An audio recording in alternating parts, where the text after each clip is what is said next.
A single parent with a couple of kids can easily get $35,000 a year in total benefits between the health care and the earned income credit and the food share and the low-income housing and what have you. When you look at that amount of money, which is in essence a bribe not to work that hard, or a bribe not to marry somebody with a full-time job, people immediately realize you have a problem. That was incoming Wisconsin Congressman Glenn Grothman on local TV this Sunday, accusing struggling parents of accepting bribes in the form of health care and food assistance. Grothman is just the latest prominent conservative to blame those left behind in the economic recovery. Last month, incoming chair of the House Agriculture Committee, Mike Conaway, called for a soup-to-nuts review of the entire food stamp program. He added, "While I have a personal bias, I'm not starting at that position." Note to the congressman, that is not how bias works. In the first in a series of reports, I went down to Owsley County, Kentucky, one of the poorest counties in the country, to find out what it really means to rely on food stamps. 2 Thessalonians 3:10, the one who is unwilling to work shall not eat. More and more able-bodied people are becoming dependent upon the government than upon themselves, their livelihoods. She's now got 2 homes and mortgage payments. How can she make it without food stamps? If you look at China, they don't have food stamps. They don't have the modern welfare state. This is the chorus of shame. When did America trade the dignity of a job for a culture of permanent dependency? You can no longer sit on your couch and expect the federal taxpayer to feed you. And that chorus of shame is how some on the right have framed the debate around food stamps. I've heard this story so many times, standing in line at a grocery store behind people with a food stamp card, and they look in their basket, as one individual said, "I love crab legs. Well, we hadn't been able to have them in our house, and who knows when. But I'm standing behind a guy that has those in his basket. Usually I get a box of elbow macaroni, and I just get regular sandwich cheese and put in it and make my own, like macaroni and cheese. Sarah Hoskins is a 28-year-old single mother of 4. She relies on federal food stamps to make ends meet.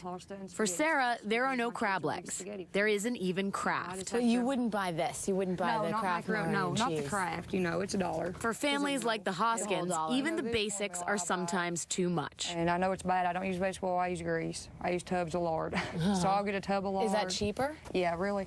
I can get a tub of lard, 5-gallon bucket of lard, and it's like $30 for the cheapest brand I got. When you're living in poverty, even everyday activities can be humbling, and simple choices are rarely simple. Do I have a birthday this month that, you know, am I going to have to make my kid's birthday cake, make food for the party, you know, and it's just, yeah, a lot of things go into your mind, you know, when you're shopping, and I'm walking through here and I'm looking at everything, and I'm like, man, you know, I really need that, but that's going to have to wait until later. After this, you know. You shouldn't have to be stressed about, like, well, how am I going to feed my kids this week, even when you are drawing from the government. Hoskins lives in Owsley County in eastern Kentucky. It's close to horse country, but the thing Owsley County is most known for is it's poor.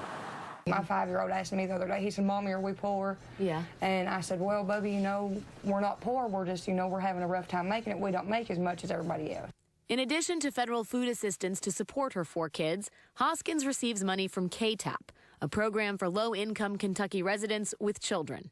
To qualify, Sarah works 20 hours a week at Owsley County Outreach, a local community service organization that provides food and clothing. Over the summer, Sarah started college courses online. I knew that I had to do something better for my 4 children, you know. I'm only eligible for the KTAP program for 5 years, and after that, what am I going to do? Right. What's going to be my income, you know? So then, you know, I got on a back-to-school program. In this part of the country, in eastern Kentucky, employment is hard to come by. Shuttered storefronts dominate Boonville, the largest town in Owsley County. Office and factory space sits vacant and overgrown. There's no jobs here. There's nothing.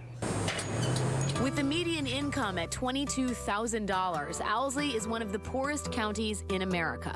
That's one of the reasons that more than half of its residents rely on food stamps to make ends meet. I'm not ashamed, you know, to draw their government assistance because I know I get out here and I work for it. It just needs some cleaning done. And the help that Sarah Hoskins relies on each month to feed her family won't fix the problems in Owsley County or in other places desperate for jobs, industry, and growth.